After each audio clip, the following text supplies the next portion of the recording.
wae kok emoh lho Batobat kok gayamu kuwi lho. Mbok yo nyedak kene supaya jagongan iki kepenak. Kula niku namung ngabdi. Nek ngantos kula niku cedak kalih sampeyan, nek ana wong presa tersebar gosip sing mboten apik lho. Dewi Banowati kok cedak karo Bagong. Bagong ki wong kere, Bagong ki wong gedhe bal 17. Batobat aku tak takon karo kowe Wangsulana. Nggih, paton ora angel-angel. Saiki aku tak takon karo kowe. Upama lho, upama kowe ra wis sesasi nang kene. Nggih. Mangan yo nang kene. Turu yo nang peturonku. Neng ora tau disusul.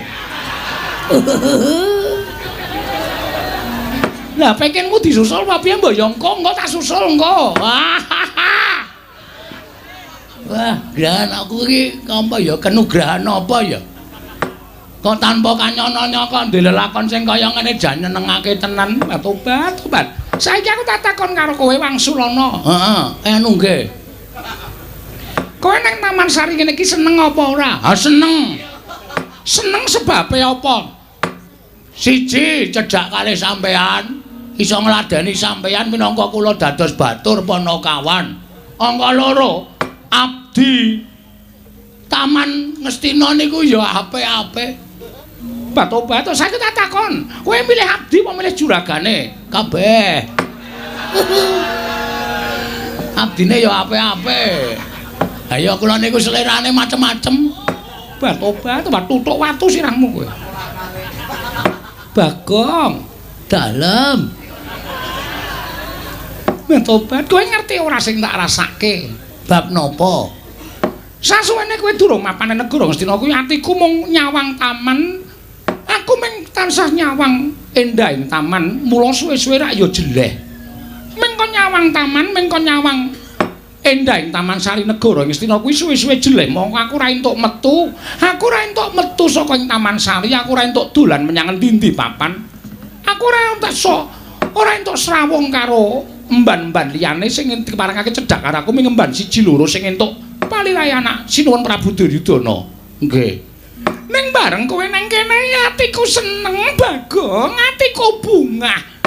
Dina-dina iki mesti guyu. Dina-dina iki mesti aku ki Batobat rasane ki atine kaya seneng banget. Tenane. Iya Bagong, Batobat kowe iki wonge sregep Batobat. Jam 4 esuk wis tangi. Mengko tumuli kowe nganu lakoni subuhan. Nggih. Wingi kok madhep ngulon. Lah kon madhep ngendi? Lah ya madhep ngulon Batobat karang aku ya ora tau nindakake panembah, mula aku ora ngerti. Niku salahe sampean teng riku niku. Mula arep sampean niku kedunungan derajat pangkat kudu tetep manembah, bersyukur karo sing gawe urip. Iya. Mengko sabare kuwi kowe terus ngepel kabeh Taman Sari mbok pel. Batobat ning kowe aja ngawur. Kowe iki ngepel kok nganggo kathokku lho. Alat pel niku rak segitiga to. Dadi niku ning lebokke gampang. Rasa dadak dilempit-lempit. Karang nek ngepel karo mbayangke iki tenagane iso tumpuk matikel-tikel. Kula pel ngenten iki kalau tak bayangke aduh. Iki lagi wadahe. Diapurmu nggih. Ayo dienggo semangat tok ya. Iya, Batobat lan kowe ngerti ora? Kowe iki nek olah-olah enak banget. Kaya kawit biyen kula nek mangan olah-olah dhewe kok. Iya. Wingi kae jangan kok ireng ki apa? Nika brongkos. Kai colo, kai tahu, kai krecek, terus dicampuri ceker. Batobat, aku ki nek mangan ra tau wujuding ceker kaya ngono ku mergo aku prameswari. Nek mangan yo bosok sing daging-daging. Lah kok bareng aku ngrasake ceker kok enake ra jamak-jamak. Iki mergo nggonmu olah-olah Bagong. Oke. Benjing masake napa? Ya aku manut karo kowe. Nggih, anu pun dereng napa? Teloncom. Teloncom ki apa? Aku ya ora ngerti asline. Teroncom apa teloncom? Hah? Terancam. terancam bahaya. Tobat terancam. Iya, nggih. Lah, monggo kowe iki ya demen resik-resik, mbok taman mbok sapu nganti resike ora jamak-jamak. Blumbanging iwak tengah taman kae mbok kuras. Tobat saiki katon bening, katon disawang ya apik. Bagong kowe tak kandhani ya. Nek aku bloko kowe kira-kira piye? Bloko bab napa? Aku bloko karo kowe. Jroning atiku bungah kuwi jebul rasa bungah kuwi iso nukulake rasa seneng. Maklutsu kuwale maksud lu. Jroning bungah kuwi nukulake rasa seneng, jroning seneng kuwi nukulake rasa tresna. Ampun macem-macem ah. Lha niku mung batur e. Sampeyan kok ngrembug perkara tresna niku salah tempat. Samane nek kali kula wajibe ngrembug perkara pegawean, ora perkara tresna. Mengke ndak dilokke kula niku cecak nguntal cagak cebol gayo wulan putong ngitung lintang. Wong pungguk merindukan bulan. Niku mboten ajeng kelakon. Sing kandha sapa? Ning donya iki ora ana sing ora bakal kelakon nek kabeh dilakoni nganggo tekad. Monggo aku nyatane ya ketukulan rasa tresna karo kowe. Tresna kuwi ruping jiwa sing luhur.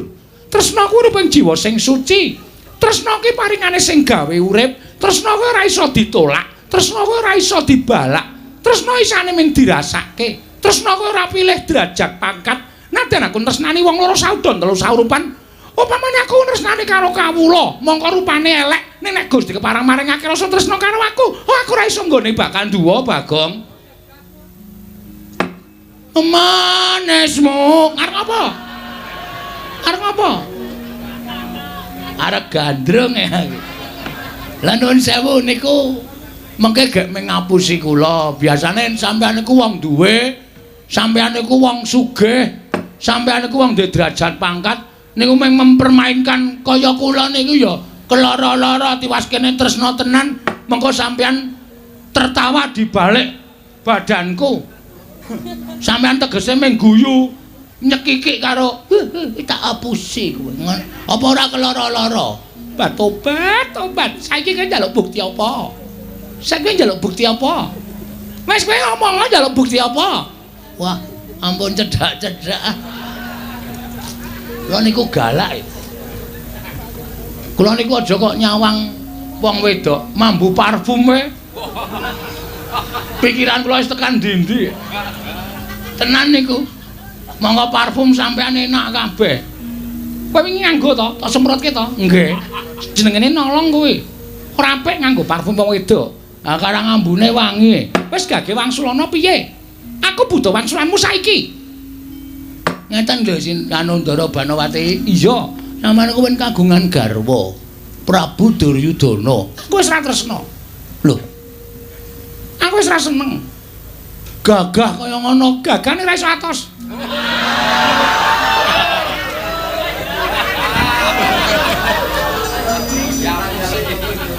Oh.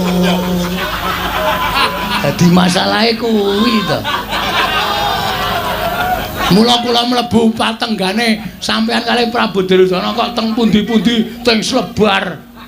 Ana kipas angin jempalik barang. Niku sampeyan nek kagol niku nendhangi napa-napa lho. Ora sembodo. Aku ora tresna. Wah, ha iki. Ha terus sampeyan serius ngendika kaya ngoten niku? Iya, tenan. Yakin? Tenan, Bagong. Wah, bojo kula.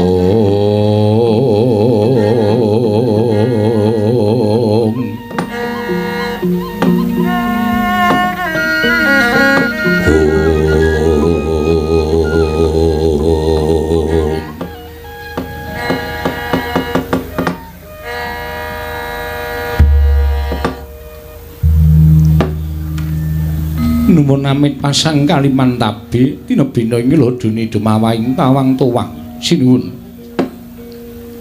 sampun kinten kula wantun sumalena angurmini dhateng sabda pangandika paduka namung emuti bilih wiwit enjang ngantos dumugi sak mangke Sang Hyang Surya sampun manjer wonten tengahipun Paduka anak Prabu Ngastina sampun kepareng lenggah madaning Datulaya. Ewadene dereng wonten wiyosing pangandika Paduka anak Prabu Ngastina malah katingal rengu pasuryan Paduka. Kula nuwun sewu nggir. Menapa ingkang abdi kepatihan nandhang kalepatan upamiya mekaten dosa menapa ing badhe kula sandhang kula mboten badhe suwala. Waton Paduka anak Prabu kepareng amedhar pangandikan saha nedahaken wonten pundi kalepatanipun ingkang bapa ing kepatihan. Namung mugi andadosna ing kawuningan sanget angeman dhateng asma Paduka. Jejeripun Nalindra lenggah siniwaka sampun kathah para kawula nayaka ing sami ngabiyantara. Teka ingga sepriki Paduka dereng kepareng amedhar pangandikan anak Prabu sesembahan kula. Monggo kula aturi paring pangandikan ingkang terwaca ingkang bapa nedya nganglungaken jangga nilingaken karna mastuti sabda tama Paduka anak Prabu Ngastina nggir anak Prabu Duryudana. Kula nuwun sewu nggir. Senajan ingkang bapa ing sanga lima semanten ugi andadosaken jibek raos ing manah kula bingung kodheng krana menggalihaken dhateng Paduka anak Prabu Duryudana. Ingkang sampun sawetawis lenggah madaning dampar ewadene dereng wonten wiyosing pangandika Paduka anak Prabu. Monggo sawanipun ingkang bapa ing Sukalima wonten negari Ngastina menika kapiji katimbalan dening Paduka anak Prabu Ngastina. Mboten wonten ingkang gumana musik salebeting manahipun ingkang bapa ing Sukalima, kejawi kula cumadong dawuh timbalanipun Paduka anak Prabu. Badhe wonten dawuh timbalan menapa, nggir? Kepareng ingkang bapa nedya nyadong timbalanipun Paduka anak Prabu Ngastina. Namung engga dinten sakmangke wanci sakmangke Paduka anak Prabu dereng kepareng amedhar pangandikan. Menapa wonten ingkang ginebeng saklebeting penggalih ingkang ngadamel kodheng penggalih Paduka anak Prabu Ngastina. Upami mekaten monggo to, kula aturi paring dawuh. Mboten ketang sekedhik aturipun ingkang bapa ing Sukalima mangke saged dados cecolok obor penggalih Paduka anak Prabu saha angejung gumbala ingkang ruwet penggalih Paduka anak Prabu Ngastina. Ingkang bapa ing Sukalima nyadong dawuh nggih.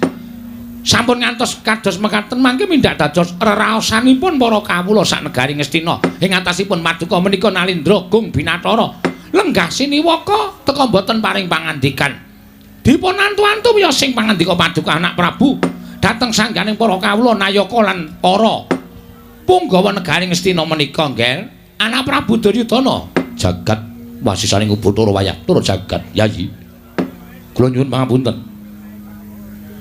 Gandeng sakmangke Paman Harya Sengkuni Bapa Durna sampun kepareng amiwiti medhar pangandikan madaning Datulaya ing estunipun ingkang raka mboten badhe wantun angrumin dhateng wasisaning Nalindra Ngastina.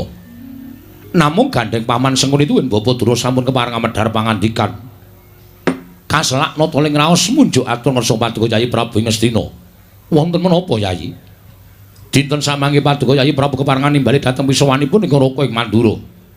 Upamaya negari Ngastina menika linuruk ladu bathang pinurih dadi ajahing rerempon. Tuwin wonten satunggiling Nalindra ingkang badhe anjungking kawibawan Paduka. Monggo kula aturi paring dawuh. Ingkang raka ing Mandura nadyan remuk kasawurna putung sumangga kabandhemna kula sagah minangka dados cagak tuwaking nagari Ngastina. Nanging upamaya wonten bab ingkang ngembet kalawan negari lan wonten gandeng cenengipun kaliyan Kanalindran Paduka. Sebab kula aturi pendhar pangandikan ingkang langkung terwaca. Kula nedya nganglungaken jangga nilingaken karna ingkang raka ing Mandura nedya mastuti sabda tama Paduka Yayi Prabu. Nadyan kadhawan minggah gunung, persasat mudhun jurang. Menawi menika damel jar penggalih Paduka, kula mboten badhe selak Yayi, tartemtu badhe ngestu padha. Dawuh Paduka Yayi Prabu Ngastina, Yayi Prabu Duryudana. Handrah ingkang puspita rum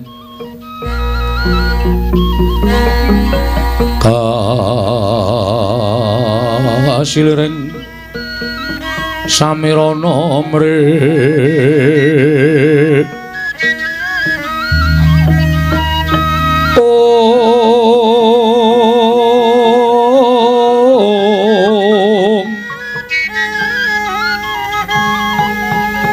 sekar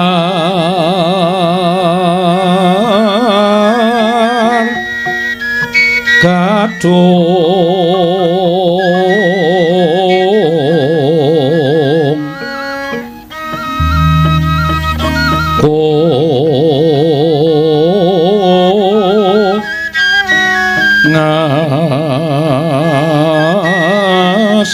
Kandanyo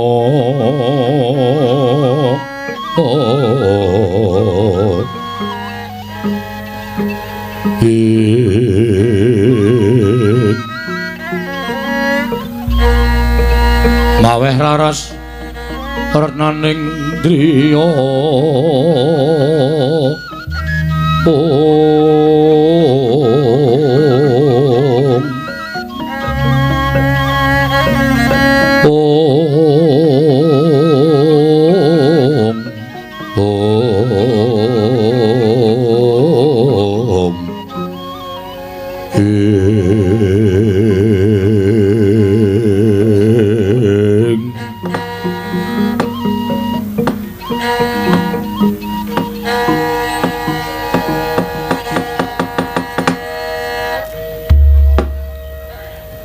Pamanarya wonten timbalan nggih Koko Prabu wonten dawuh Yai Bapa Menemban Durna kula wonten manut timbalan Paduka anak Prabu Ngastina nggih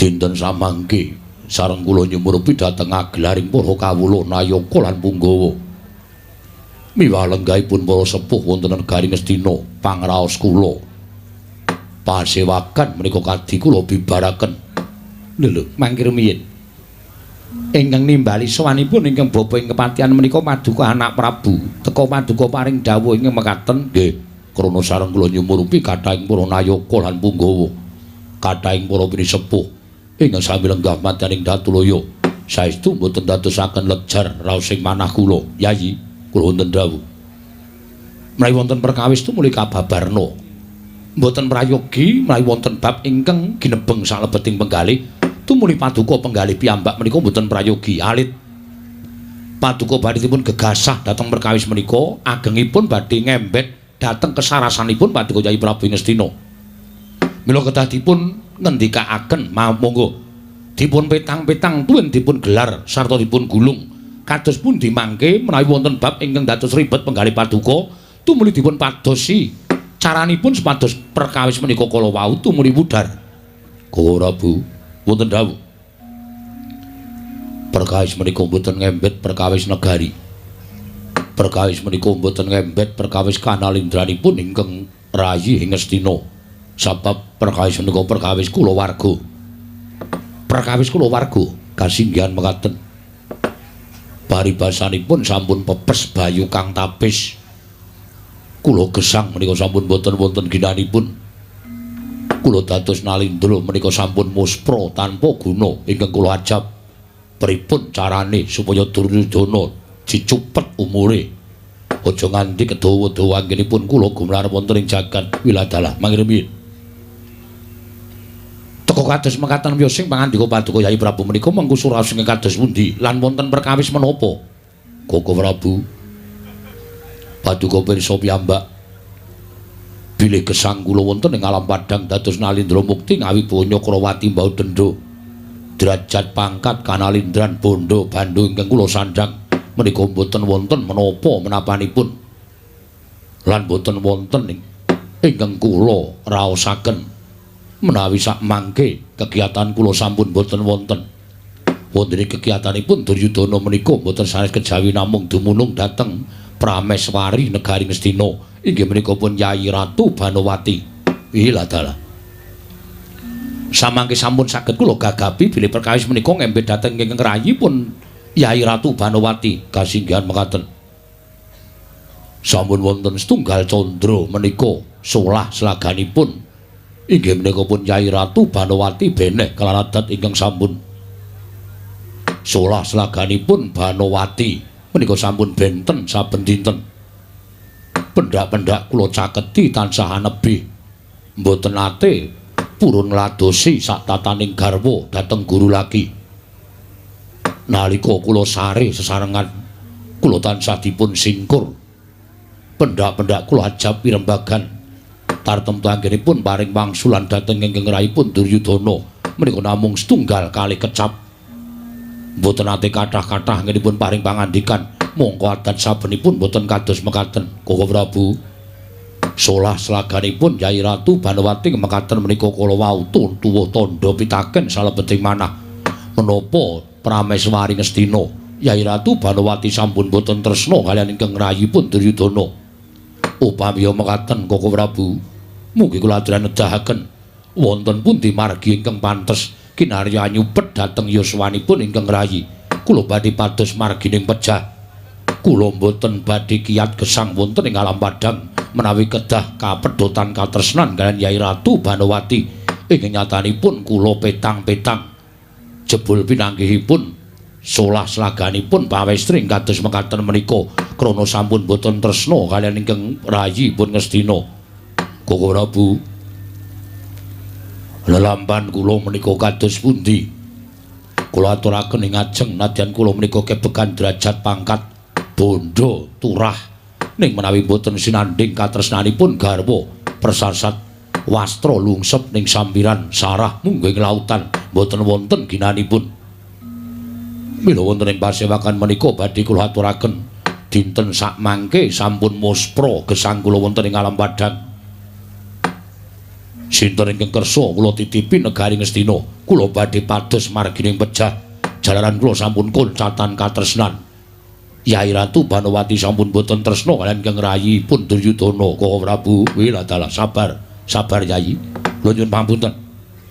Sampun ngantos kesesa nemtokaken dhateng perkawis. Ing nyatanipun menika mboten sak nyatanipun kados ingkang sampun paduka ngendikaaken. Nuwun sewu Yai. Ingkang sepisan paduka anggenipun paring dawuh madane pasewaken menika kula kinten mboten sak trepipun. Krana menapa? Menika perkawis kula warga. Menika perkawisipun paduka Yai Prabu kalawan ingkang garwa Yai Ratu Banowati. Mestinipun rinembag dhateng Raka ing Mandura, catur netra. Sampun ngantos pawarta menika kawanguran dening tiyang kathah. Sampun ngantos pawarta menika dipun ngertosi dening para kawula Punggawa Nayaka ing mekaten sedaya sami reraosan bilih kula warga Ngastina. Yai Prabu Duryudana lan Yai Ratu Banowati menika mboten sae. Menika mboten sampun ngantos kadenangan dening tiyang kathah. Menika mangke badhe ngucemaken asma paduka Yai Prabu Duryudana. Nyatanipun kula sampun boten kiyat ngampah perkawis menika piyambakan. Tumuli lajeng kula ngawontenaken pasewakan ing wigatosipun supados sedaya sami angenam-enam dhateng perkawis kula. Syukur bagi saged paring pangandikan kados pundi anggen kula badhe ngrampungi perkawis menika. Nuwun sewu. Ing naminipun tiyang bangun Bali Wisma menika kathah ingkang dados perkawis ingkang dados jalaran nyandung tuwin nyrimpeti anggenipun badhe mapanaken Bali Wisma. Nuwun sewu Yai. Tumrap kula perkawis katen menika sampun limrah. Tumrap kula perkawis menika sampun limrah. Jalaran mboten namung paduka Yai Prabu piyambak ingkang ngraosaken dhateng perkawis menika kala wau, nanging ingkang Raka ing Mandura ugi nate dipun singkur dening pun kadang paduka pun ingkang Mbakyu Yayi Herawati. Menika ugi nate. Nanging anggen kula ngraosaken perkawis menika tumrap ingkang Raka ing Mandura. Menika namung pacoban tumrapipun ingkang Raka ing Mandura. Semanten ugi paduka Yai Prabu. Menika namung sawijining pacoban ing mesinipun sampun ngantos dipun penggalih ingkang langkung lebet. Mbok menawi wonten pamothaipun Yai Ratu Banowati ing paduka Yai Prabu supe satemah boten saged mujudaken satemah adamel kogel kagelan penggalipun Yai Ratu Banowati. Menapa wonten pamothaipun Yai Ratu Banowati anggenipun nyuwun dhateng paduka Yai Prabu nanging go sepriki paduka Yai Prabu dereng saged mujudaken menika ugi adamel gelo penggalipun ingkang garwa. Nanging sampun ngantos paduka tumuli paring dawuh badhe pados margining pejah menika mboten sae. Sedaya ingkang linampan wonten sak lebeting kula warga Ngastina menika saged dipun dandosi. Menawi perlu ingkang Raka ing Mandura ingkang sagah nanting dhateng Yai Ratu Banowati. Pamothaipun menapa, kersanipun menapa lan karepe piye, mangke kula nggih badhe nanting. Tumuli kula badhe munjahaken paduka Yai Prabu supados sak mangke kula warga Ngastina tumuli wangsul sae malih Yai. Matur sembah sewu nuwun tanpa pepindhan. Bawanarya wonten dawuh nggih. Kados pundi lampanipun ingkang putra Ngastina. Kula nuwun sewu menawi bab perkawis kula warga ngaten menika ajrih ingkang abdi kepatihan badhe munjuk atur mangke kininten kula nuwun sewu lho nggih. nggadahi pemanggih namung saknyatanipun pemanggih menika mboten gina. Krana nuwun sewu. Menawi bab perkawis ingkang garwa pun Dewi Banowati radi mboten cocok tuwin radi mboten mathuk kaliyan paduka anak Prabu menawi saking pamrayoginipun ingkang bapa ing kepatihan sedaya menika dipun telateni. Sedaya menika dipun telateni. Kula nuwun sewu. Menawi paduka menika mboten kendhat anggenipun tansah angungrum saha ngetingalaken sih tresnanipun dhateng keng garwa kula kinten bab menika badhe wangsul kados wingi uni krana nuwun sewu. Sipatipun wanita menika menawi dipun gatosaken tumuli dipun turuti menapa ing dados pepinginanipun angka 3 dipun tresnani menika nuwun sewu badhe lilih penggalipun nggih menika kula sampun nyobi mangkaping-kaping lan kula sampun nyobi dhateng penggalipun wanita pinten-pinten cacahipun menika sipatipun sami digatekke dituruti apa karepe lajeng dipun tresnani upaminipun nduk wis maem urung ngaten menika kula nuwun sewu tartemtu badhe lilih penggalipun ngati-ati ya nduk nek lunga wis bali urung menika nggih kula nuwun sewu nggih lelampahan ngaten menika sampun kula lampahi kula tansah gatosaken nanging Kyai Ratu Banowati dereng kersa paring pangandikan lan boten purun munjuk atur kalian kula pendak-pendak kula caketi kula jejeri tansah malengos wonten mawon pawadanipun wonten mawon alasanipun anggenipun nyingkir saking ingkang putra pun Duryudana paman lha kok aneh panjenengan menika kiranganipun menapa lho Nalindra bagus tur tasih muda sugih bondo sugih bandu derajat pangkat kecekel kula nuwun sewu kok lajeng kados mekaten menika lho sipatipun ingkang garwa Kakang Durna pripun Dewate panjenengan gadahi pemanggih napa Dewi Banowati wis kagungan garwa sugih derajat pangkat wis ana dhuwit ya ana bondo ya ana ning kok tansah ewa lan anak Prabu Duryudana menika nuwun sewu menapa wonten jalaranipun sanesipun menika oh gandhak blekuduk sumaruh gembol sumorante hawala nuwun sewu lho Dewate. Menawi saking pamitahipun ingkang bapa ing kepatihan, nuwun sewu nggih, anak Prabu Duryudana, anak Prabu Baladewa kepareng kula munjuk atur. Bawaduna kula semanggaken. Miturut pamitahipun ingkang bapa ing Sukalima, tiyang mangun Bale Wisma menika ingkang cagak ingkang kiyat. Menika boten kok perkawis branda donya, boten kok perkawis derajat pangkat, boten kok perkawis anggenipun gadahi kesugihan ingkang kliwat. Menika saged damel pemarem tumraping piyai putri menika mboten. Nuwun sewu lho. Arepa duwe dhuwit akeh, arepa duwe derajat pangkat, arepa kesugihane seprapat jagat saupamane, kula nuwun sewu, nek mboten saged paring napa? Nek mboten iso menehi pemareming baten menika lho, nggih. Menika ingkang dados jalaran anggenipun piyai putri menika kadang kula sok minggok dalan. Nggih. Lho menika saestu. Kula nuwun sewu gagah kaya ngapa sugih kaya ngapa? Lho nek ra iso atos. Atos suarane ngoten lho. Suarane karo tangga teparo ingkang sok ngrasani karo kulawarga menika ginanipun menapa? Ha iki ta. Mergi menapa? Ujaring para pinter ingkang sampun dipun rembak sesarengan nuwun sewu nggih. Pecahing Bale Wisma menika wonten pinten-pinten perkawis. Setunggal menika karana kula nuwun sewu salah setunggiling ingkang sami nglampahi Bale Wisma duka ingkang putri duka ingkang kakung menika mboten saged ngrumat dhateng badanipun upamanipun ngaten ingkang putri menika nuwun sewu banget gone lemu glombrot mongko ora tau gelem macak ning omah lho ning omah ming dastran wae bolong nggon geger.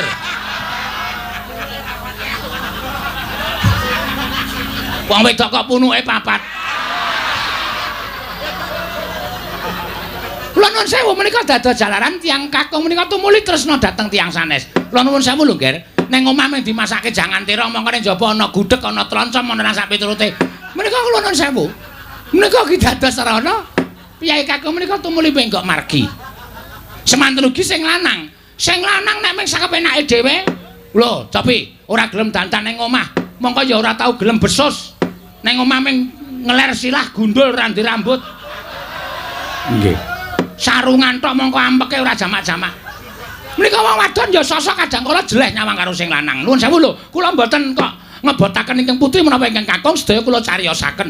Arep sing lanang kuwi iso golek dhuwit, arep sing lanang kuwi iso kaya ngapa. Ning nek nggone dandanan ning omah sakepenake dhewe menika ya mboten prayogi. Menika ya dados jalaran ingkang putri menika tumuli klirik dhateng piyantun kakung sanes.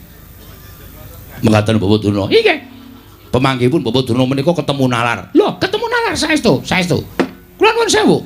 Ingkang angka kalih inggih menika sampun aturaken ing ajeng salah setunggalipun menika mboten saged ngaturaken jatining pemarem. Ngaten menika. Inggih. Menika ya bisa dadi jalaran wong mangun bali wis menika tumuli mandheg wonten ing mergi. Inggih, Kakang Durna. Mongko dasare isih nom-enom. Isih mbutuhake kaya ngono. Ning jebul ora ana sing iso. Mbok sing lanang, mbok sing wedok ora iso ngladeni. Sing lanang ora iso ngladeni sing wedok, sing wedok ora iso ngladeni sing lanang. Lah, menika dados sarana pecahing rumah tangga. Ngoten ya, Kakang. Nggih, nggih. Mula aja sok gleleng. Ngoten nggih. Kaya sampeyan niku kula rega sampeyan kok harmonis. Kek biyen ora tau ana perkara. Amarga bojo kula keleke papat. Keleke papat. Lho, daran ta? Mengajeng ngoten ta sampean? Mengajeng ece kula kaya ngoten ta? Ngerti kula wangsuli men marem sampean. Men puas sampean. Mergo kula ora tau padu karo bojo kula. Masa kula padu kula omong akeh rika ming ngoten. Ta mboten ajeng kelakon ta, Depati? Nggih, nggih. Terle nuwun sewu, le ngaturi jati ning pemarem ya harmonis. Pun mboten sadi rembug. Sampeyan ndak malang kencing kali kula. Lah saenipun tumrap kula ngatur kemawon, Ger. Saenipun ngaten. Bawa dulu kados pundi? Mindak kedawa-dawa perkawis panjenengan samangke tumuli ingkang garwa Dewi Banawati tinimbalan sowan. Menawi paduka ajrih utawi boten sekeca nimbali Dewi Banawati ingkang garwa menika piyambakan, mumpung wonten mriki wonten sakathahing para piri sepuh, para punggawa, para nayaka. Mbok menawi wonten ngajenganipun para sepuh menika tumuli ingkang garwa Dewi Banawati saged ngaturaken menapa ta sababipun sampun setunggal candra menika Dewi Banawati mboten ngladosi paduka anak Prabu Duryudana sak tatanipun tiyang mangun bali wisma. Menika cara ingkang langkung prayogi.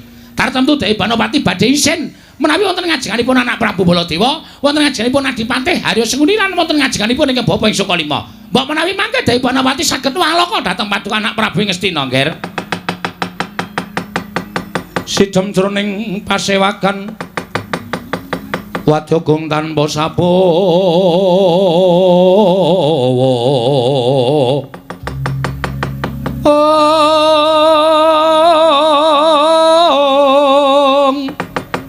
Kapraban dening Sang Nalendratama mangu-mangu-mangonengi lerwu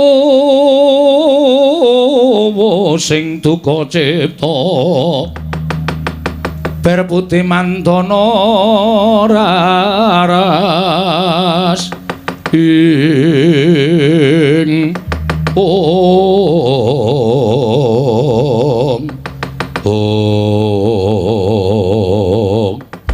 gumarenggeng pirembagan madaning Datraya negari Ngastina. Nalika semanten kathah-kathah pangendhanipun Penembahan Durna tinampi sanata ing Ngastina Prabu Duryudana. Parandring manggan dadosaken legeg jroning driya nata ing Ngastina Prabu Suyudana. Nglenggahi kanyut minangka wardu kanyut ujaring mangganten wardu Jarawangeca. Nginang durung abange dur-dur nanding dasaring pertala kasaru geger madyaning Datulaya. Geger madyaning kedaton lampahe ngemban ingkang bletek-bletek saking tebian. Sinuwun kula ingkang sowan sampun ngantos pedhot tenggalih.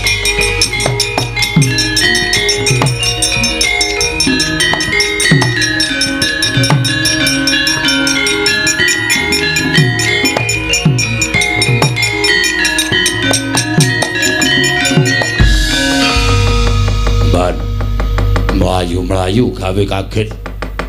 Eneng apa? Sewu-sewu kalepatanipun ingkang abdi tadah wadana sinuwun. Menawi kula kadhak wilepat dosa menapa ing badhe kula sandhang kula namung dederek.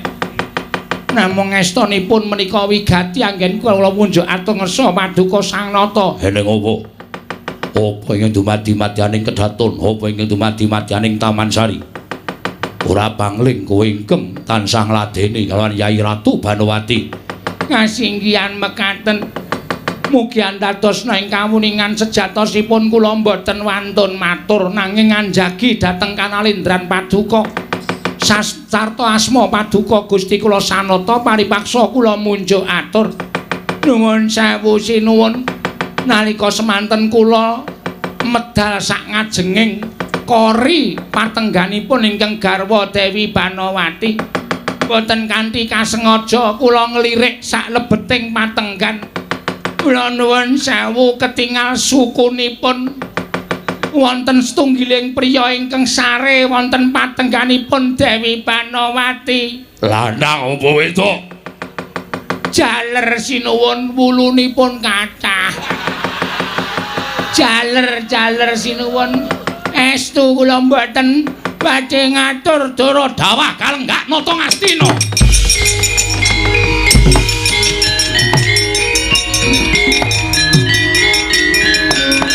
Anak Prabu.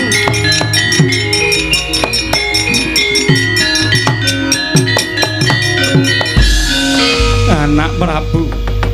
Kula aturi emot nggih sampun ngantos tumuli paduka dawah saking damper.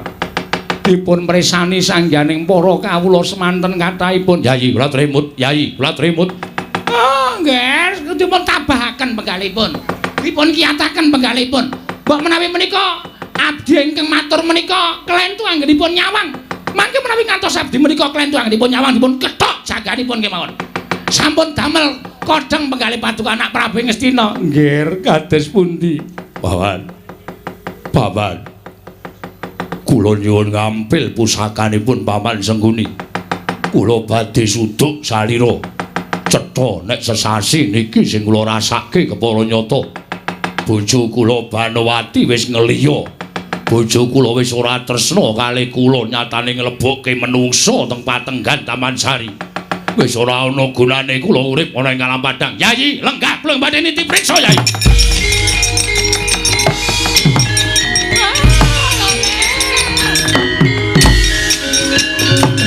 Monggo, Ger, monggo.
kembang popong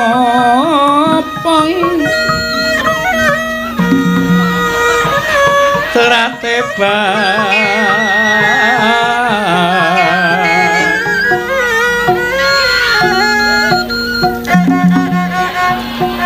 rayungan loma lengkung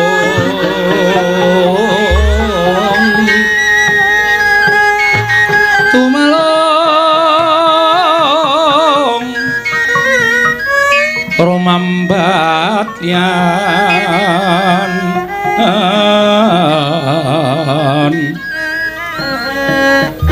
wes semukang mawor raras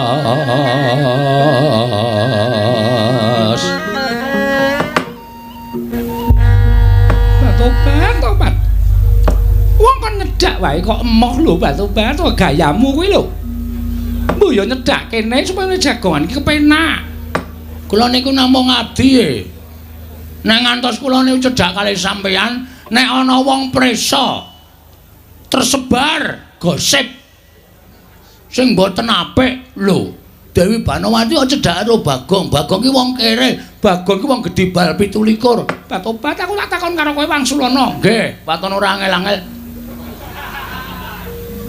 saiki aku tak takon karo kowe upama kowe ra wis sesasi nang kene nggih mangan yo nang kene turu yo nang peturonku neng ora tau disusul. Lah pengenmu disusul apa piye mbok yo engko tak susul engko. Wah, grahan aku iki apa ya kenugrahan apa ya? Kok tanpa kanyana kok ndelelakon sing kaya ngene jan nyenengake tenan. Tobat. Saiki aku tak takon karo kowe Wangsulana. Heeh, anu nggih. Kowe nang Taman Sari kene iki seneng apa ora? Ha seneng. Seneng sebabe apa? Siji cedhak kalih sampean, iso ngladeni sampean minangka kula dados batur Panakawan.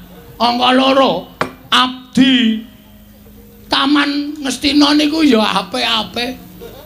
Batobat saiki tak takon, kowe milih abdi apa milih juragane? Kabeh. Abdine ya apik-apik. Ayo kula niku selerane macem-macem. Batobat tutuk watu sirahmu kowe. Bagong, dalem. Batobat kowe ngerti ora sing tak rasake? Bab napa? Sasuwene kowe durung mapan negara Ngastina kuwi atiku mung nyawang taman. Aku mung tansah nyawang endahing taman, mula suwe-suwe rak ya jeleh.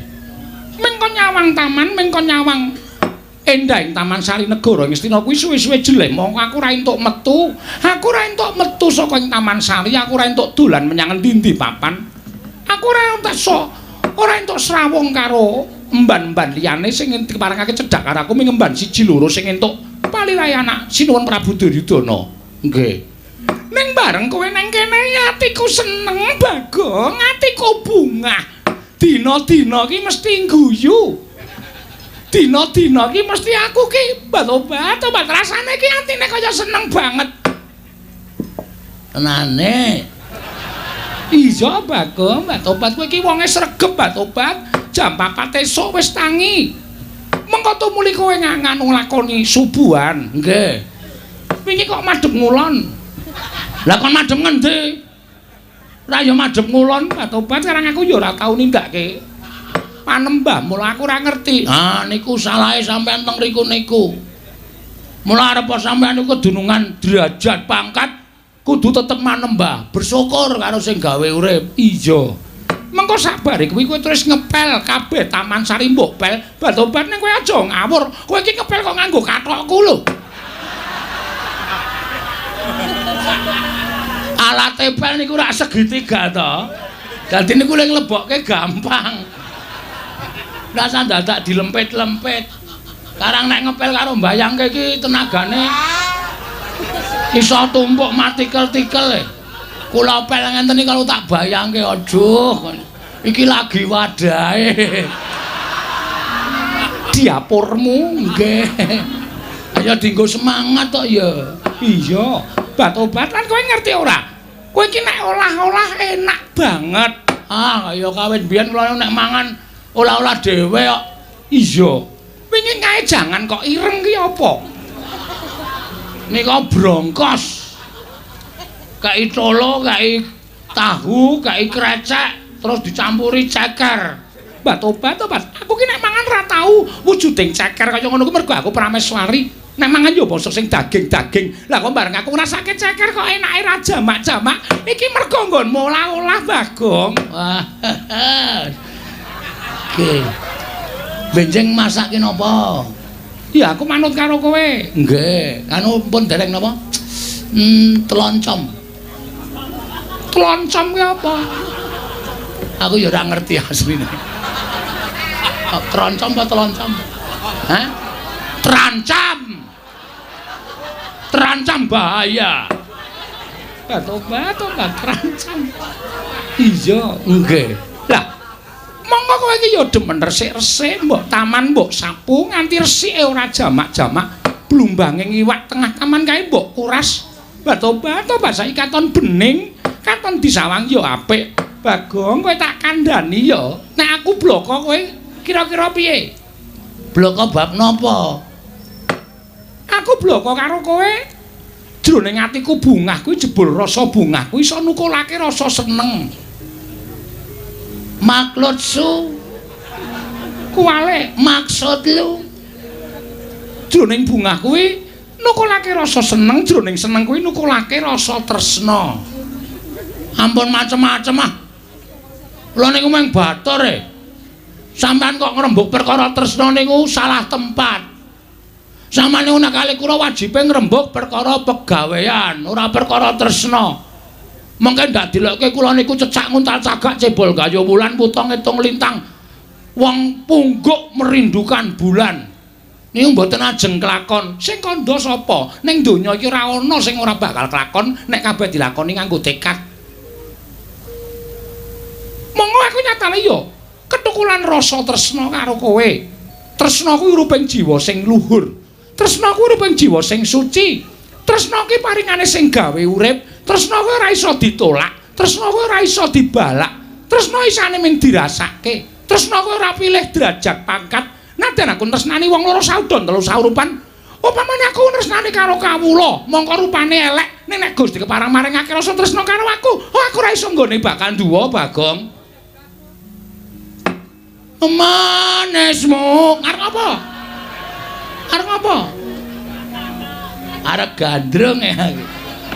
Lah nuwun sewu niku mengke gek mengapusi kula. Biasane sampeyan niku wong duwe, sampeyan niku wong sugih, sampeyan niku wong duwe derajat pangkat, niku mung mempermainkan kaya kula niku ya keloro-loro tiwas kene tresna tenan, mengko sampeyan tertawa di balik badanku. Sampeyan tegese mung guyu nyekikik karo tak apusi kowe. Apa ora keloro-loro? Batobat. Saiki kowe njaluk bukti apa? Saiki njaluk bukti apa? Wis kowe ngomong njaluk bukti apa? Wah, ampun cedak-cedak. Lha niku galak. Kula niku aja kok nyawang wong wedok mambu parfume. Pikiran kula wis tekan ndi-ndi. Tenan niku. Monggo parfum sampean enak kabeh. Kowe wingi nganggo to? Tak semprotke to? Nggih. Jenengane nolong kuwi. Ora apik nganggo parfum wong wedok. Ah karang ambune wangi. Wis gage wangsulana piye? Aku butuh wangsulanmu saiki. Ngeten lho Sin Anandara Banowati. Iya, sampeyan kuwi kagungan garwa Prabu Duryudana. Aku wis ra tresna. Lho. Aku wis ra seneng. Gagah kaya ngono, gagane ra iso atos.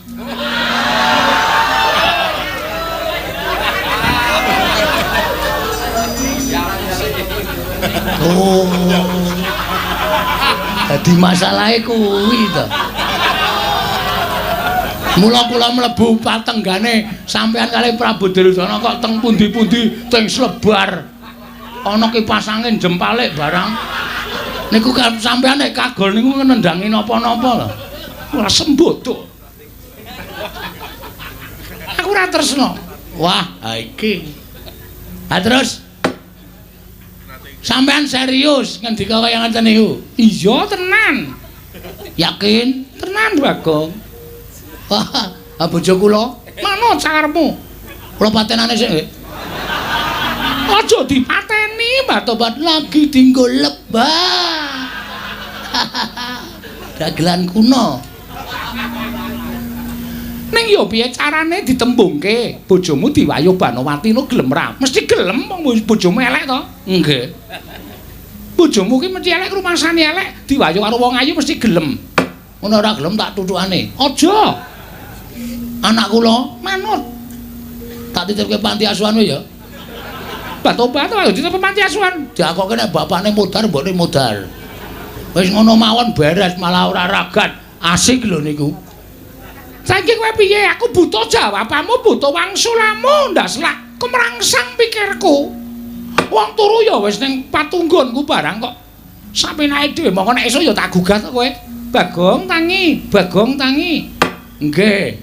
Ngene wae. Nek pancen sampean tresna tenan karo Bagong, sampean ora napa berperan sebagai prameswari. Terus Tetep dadi garwane Bagong. Ora ngono kuwi bojo karo wong lanang kok ngadeg gejejer ora basa. Ayo lungguh ngisor. inggih ngestaken dawuh. Mbak Tobat. Menawi kersanipun ngados mekaten kula nang ngestu padha, kula ngestaken dawuh tuku Kang Mas Bagong.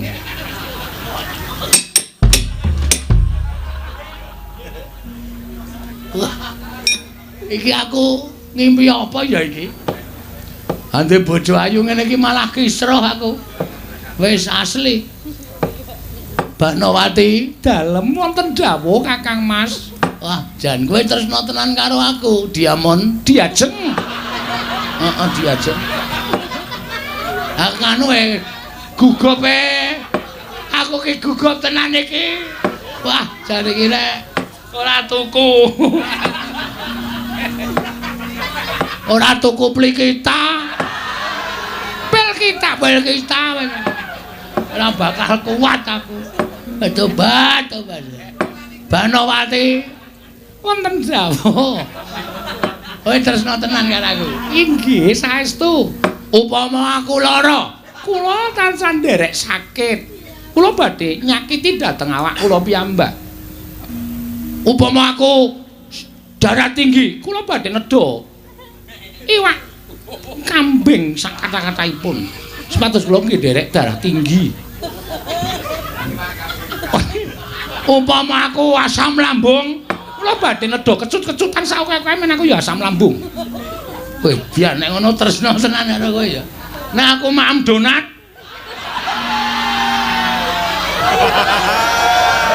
Kula nggih badhe nedha donat sak kata-kataipun. ame kali loro Mboten napa-napa, mboten napa-napa. Nek ngono kowe tresna tenan karo. Nek aku mati, ha saiki iki tekan nggon pati. Nek aku apa jenenge? Basane apa? Sirpong, Sirna. Sirna marga mlayu. Marga layu. Kula nggih badhe pados margining pejah. Nek perlu kula ajeng lalu. Wah, tenan wi. Inggih. Ha saiki upama kowe dhaup karo aku. Inggih. Upama meteng upamane lho iki. Inggih. Sesuk nek anak-anak arep dijenengi sapa wis? Ayo. Menawi sae nggih nunggak semi kalian tiyang sepuhipun. Upami bapake Bagong ya nek upama metu lanang ya dijenengi Bagio. Mah aku, Bagio ki wonge gedhe ning pekok.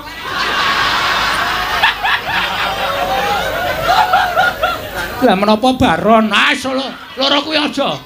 Baron ki mung watuk wae. Mah aku Basir. Inggih menika sae. Heeh, nek wedok ya sapa ya? Wedok.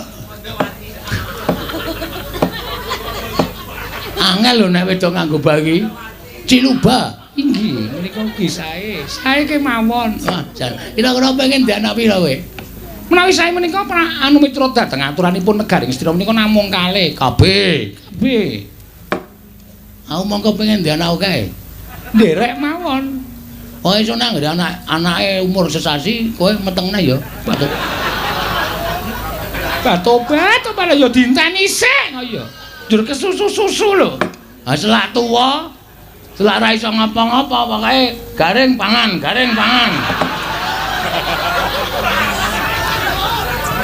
Batobat Sago ora? sagah. Ngono.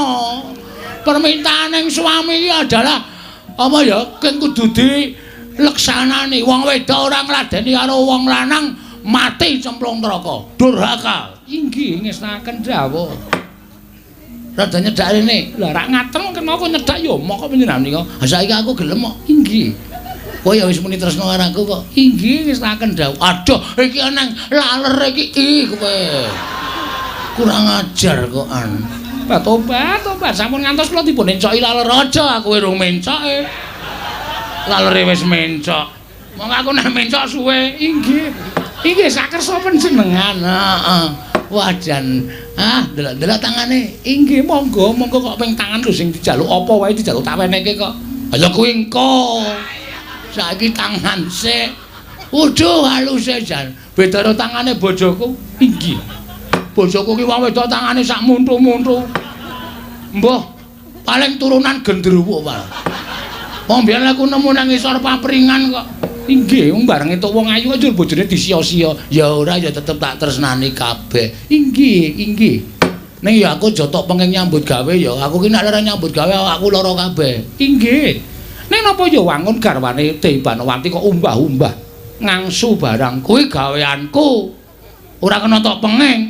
Inggih. Nek umbah-umbah ki ya umbah-umbah. Sandangane dhewe mboten sah. Sandangan kula mboten sanipun umbah-umbah menika sampun pakaryanipun emban. Aku ki paling seneng ngumbahi sandanganmu Tobat malah ngucek kok suwe banget. Suwe aku ngucek karo modar kowe. Wong sandangan kok didunekke modar, mbayangke. Tobat senengane kok kaya ngono. Ya iki apa jenenge? Abdi ngendi? Abdi Ngastina iki ana sing lucu ora? Wonten. Jenenge sapa? Limbo kalih Cange. Mimin kalih Apri. Oh, Banci Mbogem kuwi. Inggih. Rumiyin sakmenika sampun mboten. Ya ditonton ya nang arena pertunjukan. Inggih. Ngastina menika gadah arena pertunjukan. Heeh. Ya mangkat rono. Inggih ngestaken dawuh. Edan kowe iki saka mburi ya apik. Saka ngarep ya apik. Wah, dan sampurna mul. Menapa? Sempurna maksude ngene lho. Sawang saka mburi ya apik, ngarep ya apik. Wah. Wis pokoke aku saka ndi-ndi gelem. Saka mburi ya gelem, ngarep ya gelem. Iki ngestaken dawuh Batobat panjenengan iki ora bagus ning ya gemeske lho. Ih, gemes aku. Mangga Sing ta jiwit kene. Sing mobat mabrik liyane. Ora iso jiwit sanggon-gon. Pundi sing mobat-mobat nggon apa? Ora takon sing werna-werna. Ora kurang ajar. Batobat Mang. Iki kowe. Batobat lek bengok iki kok keri lho. Iki. Kowe ketoke bunga banget. Inci banget. Arep ngopo? Ora apa-apa. Mbok yo nembung, mau nembung yo dikeki kok.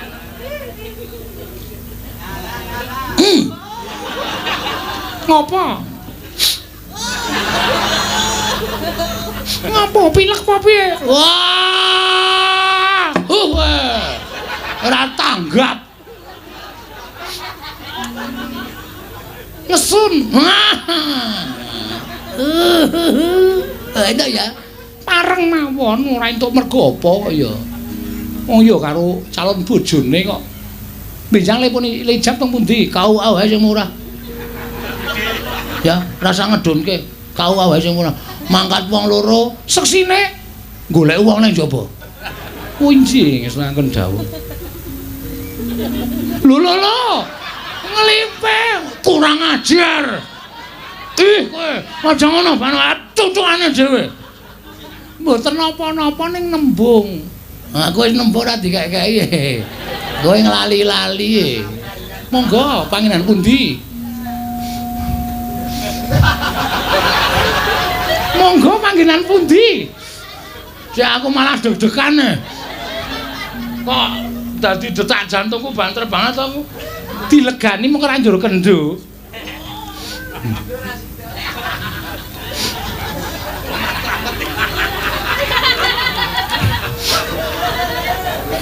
Aduh. Pripun? Malah ngentut aku. Ngampet malah ngentut. Batu. Panjenengan yo sok meneh mbone mangan ki diatur. Ambune ra karo. Arang aku ki panganan bosok barang ta. Nek to, inggih monggo.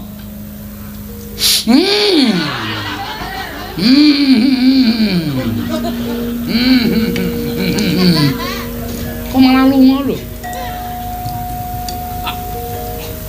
Kok malah tindakan ngepuk-puk ingon-ingon. Ndak kurang ajar. Sareh mawon, tenang mawon, mengko bakal tekan kono. Dendang. Ya tindakan aja inggih.